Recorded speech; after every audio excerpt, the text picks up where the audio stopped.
자, 미국 증시의 마감 동향부터 살펴보겠습니다. 클로징벨 중계석입니다. 오늘도 장혜진 앵커 함께하겠고요. 로제타 투자자문 최진석 포트폴리오 팀장 나오셨습니다. 어서 오세요. 자, 먼저 장혜진 앵커가 지난 밤사이 미국 시장 어떻게 마감됐는지 정리해 주실까요? 네, 현지 시간 10일 미국 3대 지수는 다른 표정을 지으면서 문을 닫았습니다. 추가 부양책에 대한 논란에 주목을 하는 가운데 미국 내 코로나19 확산세가 진정되는 모습을 확인한 시장은 상승 탄력을 받긴 했지만 기술주들이 전반적으로 약세를 보이면서 나스닥 지수를 끌어내렸습니다. 다행히 경기 민감주의 상승이 하락세를 상쇄시킨 모습이었는데요. 보잉과 캐터필러가 이날 두드러지게 5% 넘게 오른 채 마감을 했습니다.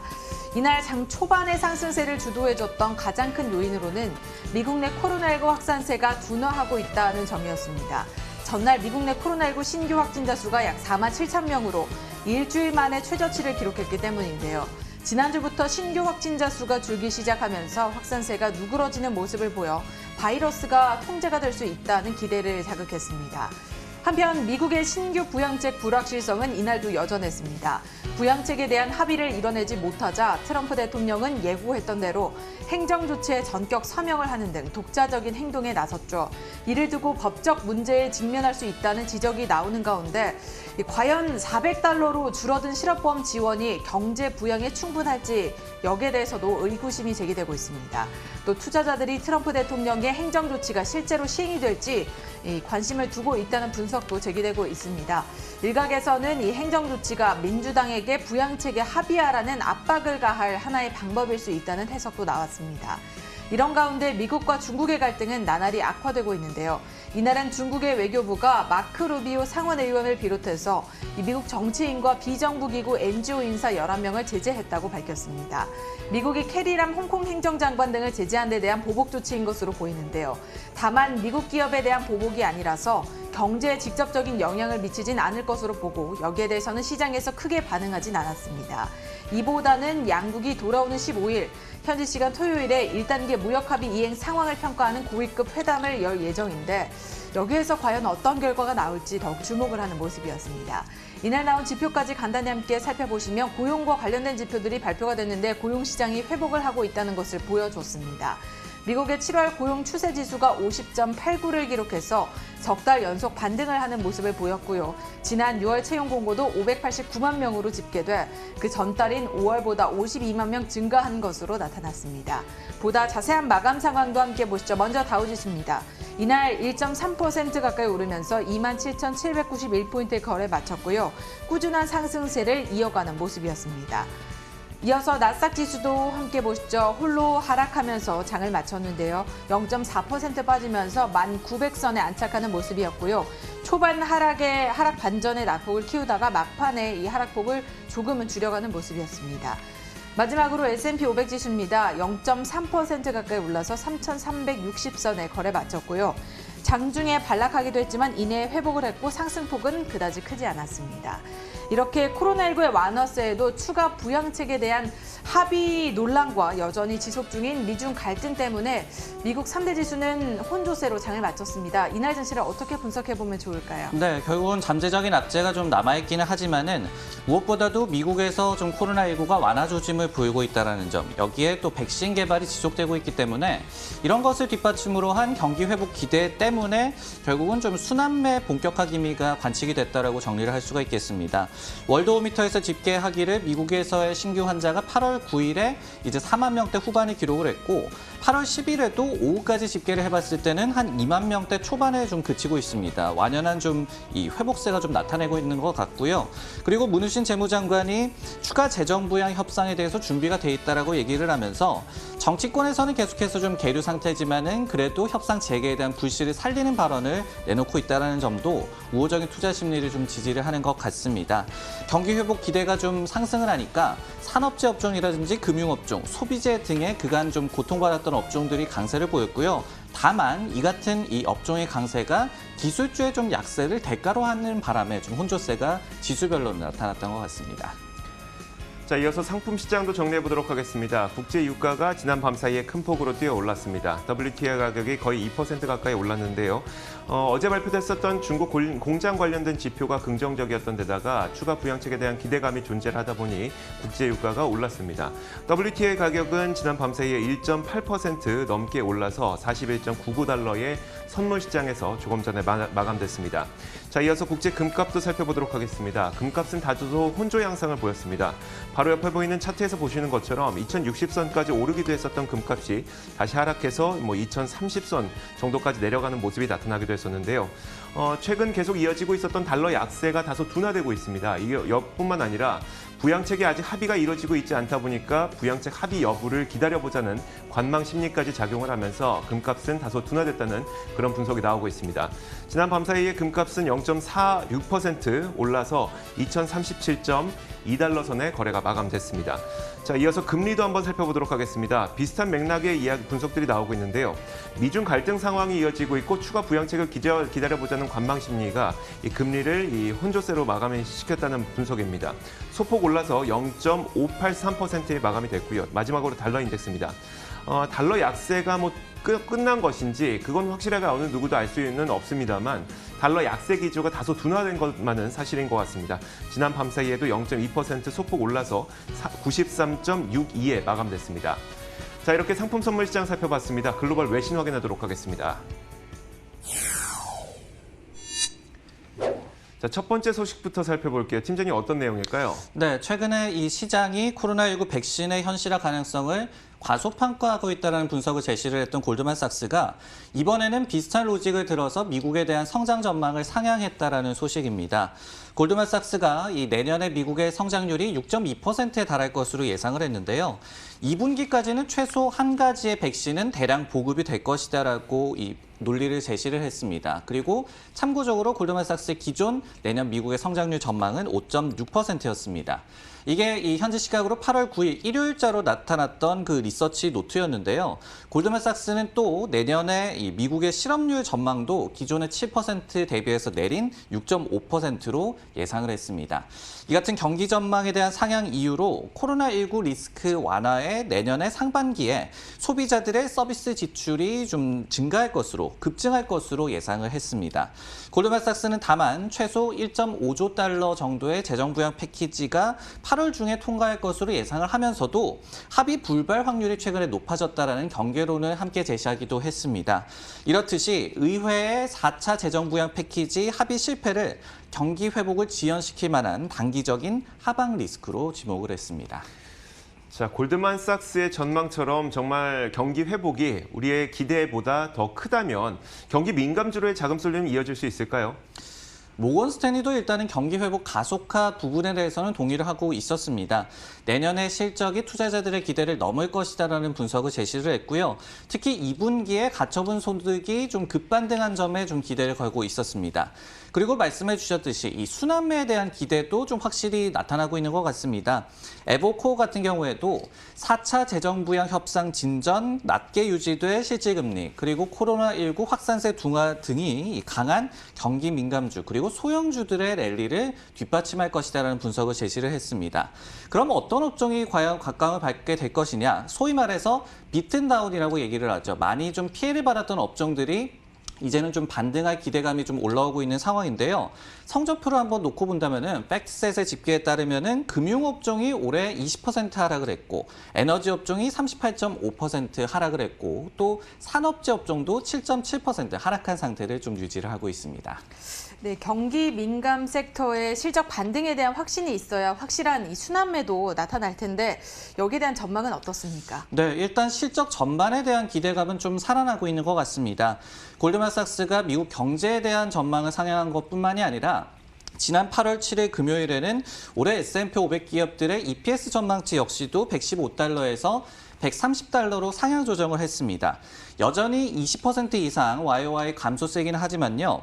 골드만삭스에서 제시를 하는 특히 내년의 EPS 전망치 같은 경우에는 170달러로 30% 이상의 업사이드를 점친 것을 저희가 알 수가 있습니다.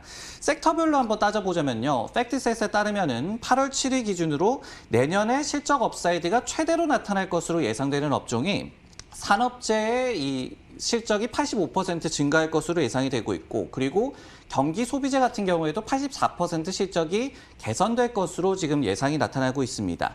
3등도 바로 금융업종이었고, 그리고 플러스 31%로 나타나고 있었거든요.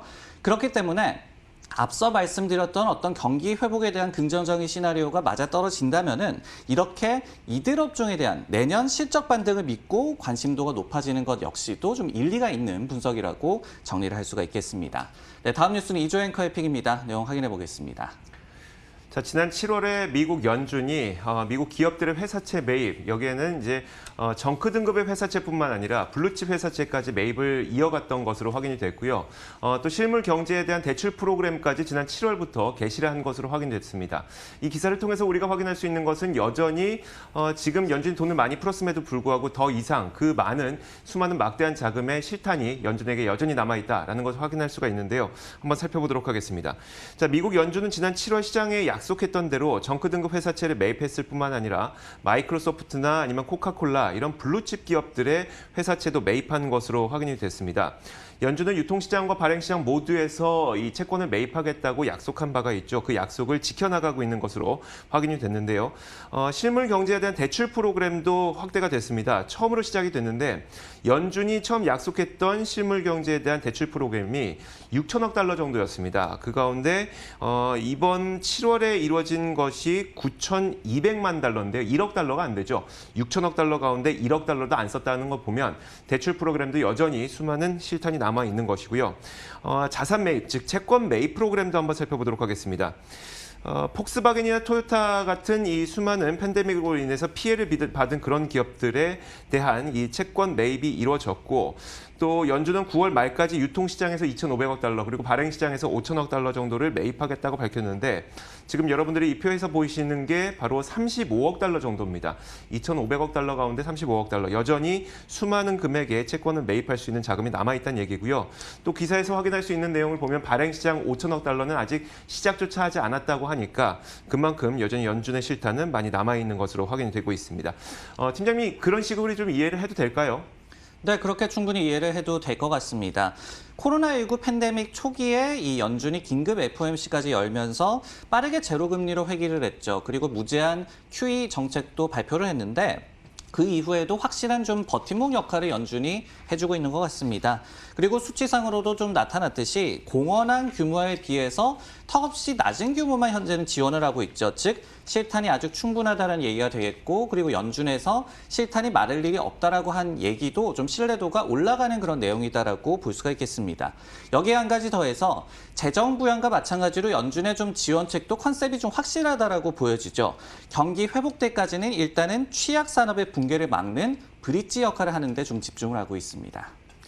자, 이렇게 두 가지 살펴봤고요. 이어서 장혜진 앵커가 꼽은 외신도 살펴보도록 하죠. 네, 미국과 중국의 갈등이 지속이 되면서 시장에도 계속해서 불안 요인으로 남아있는데요. 이날은 중국 당국에서 미국 재무부의 캐리람 홍콩 장관 등 중국 및 홍콩 고위 관리에 대한 제재에 맞대응해서 이 마르코 루비오 상원 의원을 비롯한 미국 정치인과 인권단체 관계자들 11명을 대상으로 제재에 나서겠다고 밝혔습니다.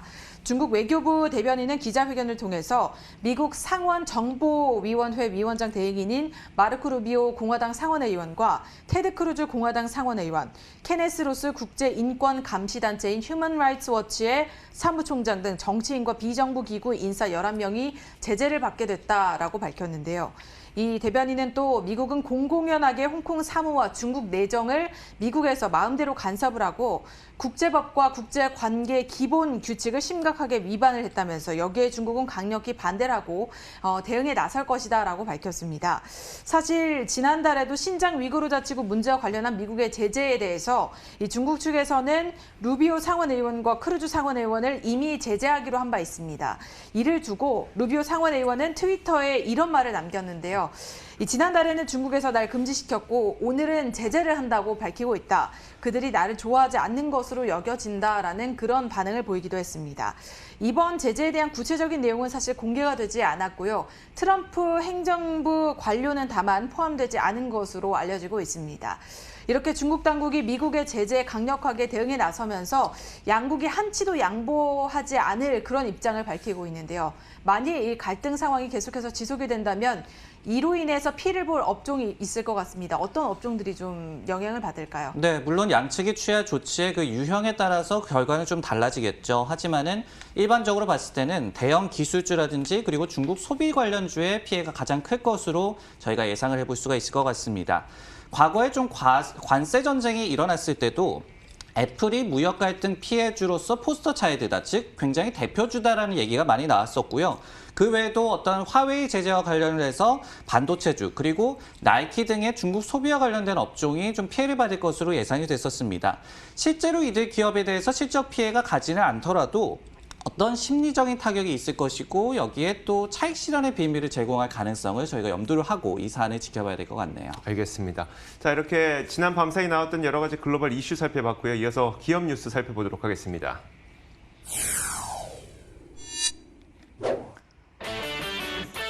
오늘의 종목 뉴스입니다. 애플 소식의 정통 애널리스트가 위챗을 금지하면 아이폰이 30% 덜 팔릴 것이란 전망을 내놨습니다.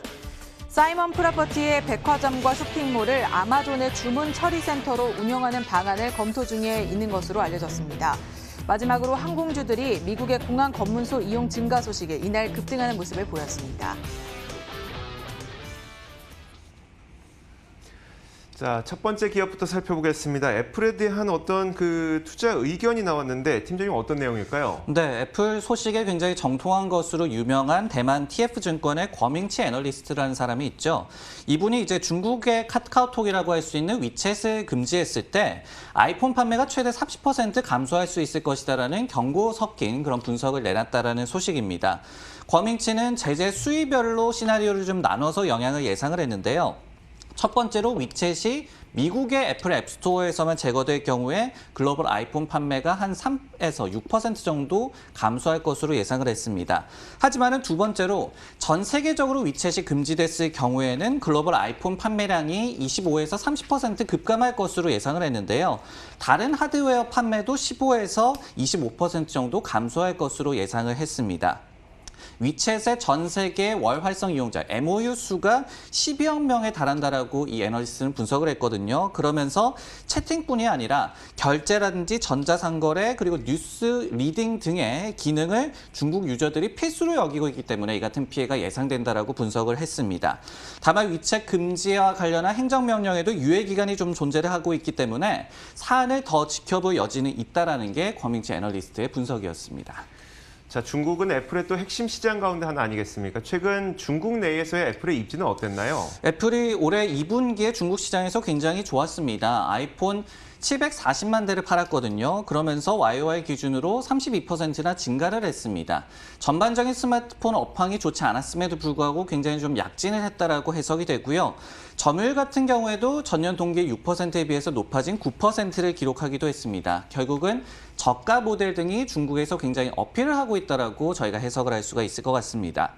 하지만은 중국에서 이루어진 온라인 여론조사 결과 응답자의 90% 이상이 위챗을 쓰지 못하게 된다라면은 아이폰을 안 쓰겠다라고 응답을 했거든요. 이 같은 좀 우려감이 있기 때문에 최근에 이 같은 또 분석이 나온 것 같습니다.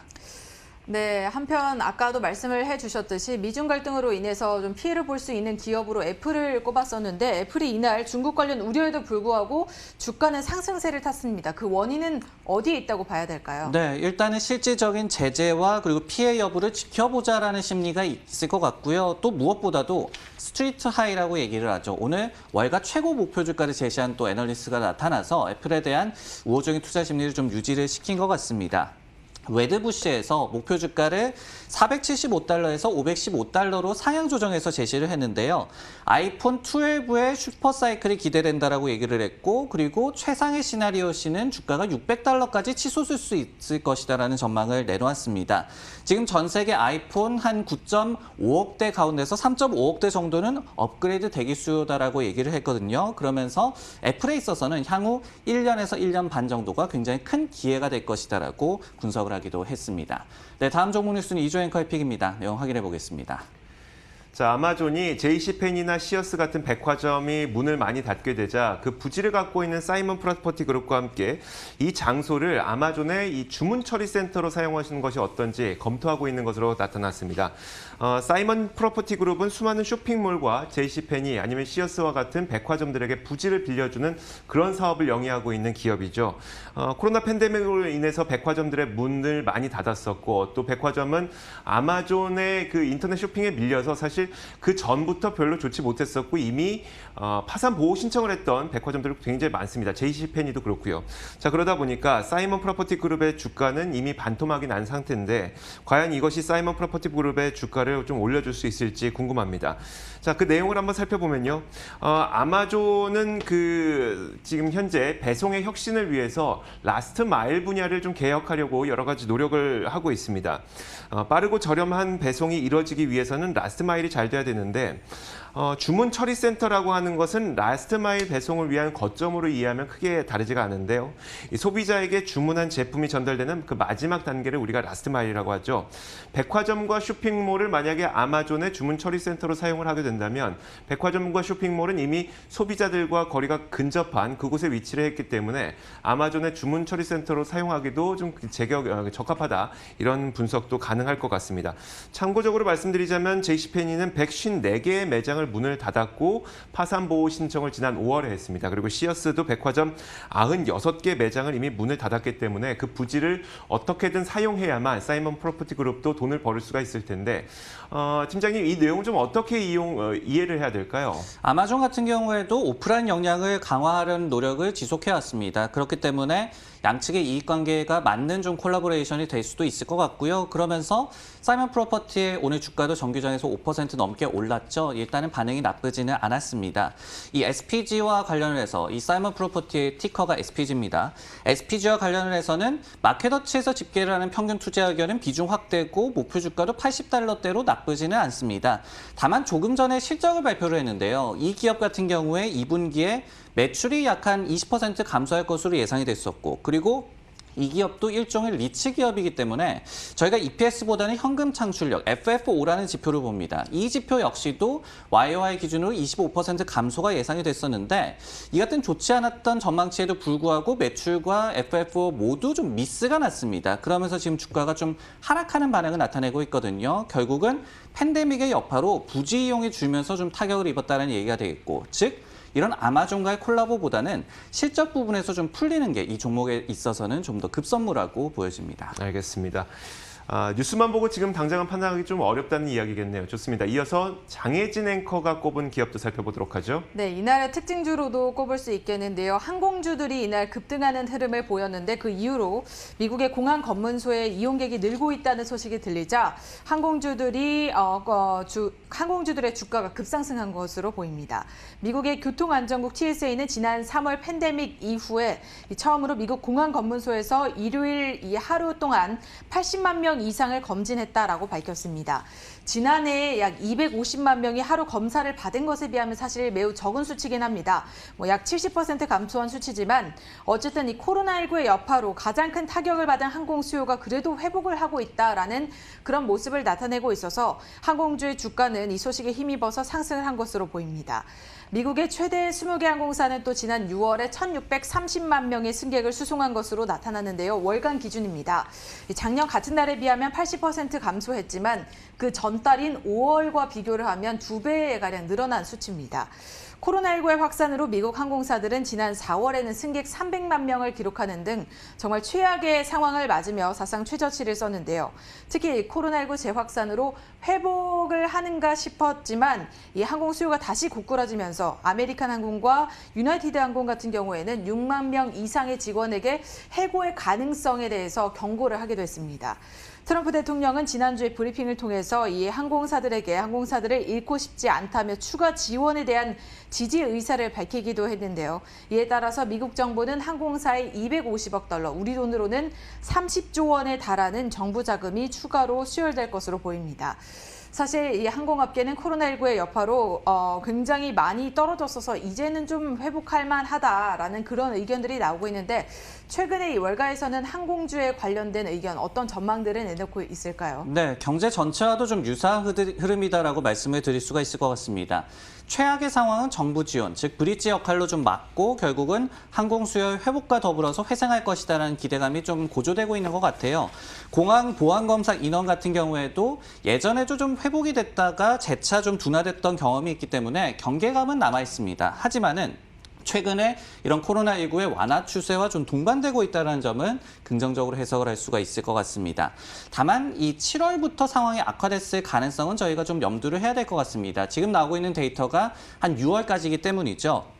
예를 들어서 사우스웨스트 항공 같은 경우에도 4월에 1일 현금 소진이 3,300만 달러에 달했다가 6월에는 1,600만 달러로 줄었다라고 발표를 했었습니다. 다만 7월에는 이 수치가 1,800만 달러로 다시 늘었다라고 얘기를 한 바가 있습니다. 그렇기 때문에 이처럼 항공 수요 반등 소식이 있겠고 그 다음에는 항공사들의 어떤 실적 가이던스 상향 조정이라든지 아니면 증편 소식 등이 뒤따를 것으로 이런 수순으로 좀 예상이 되고 있거든요. 그렇기 때문에 기대는 다시 올라온 상황에서 좀 더 다른 또 호재를 또 기다려보는 심리가 시장에는 좀 있는 것 같네요. 네, 알겠습니다.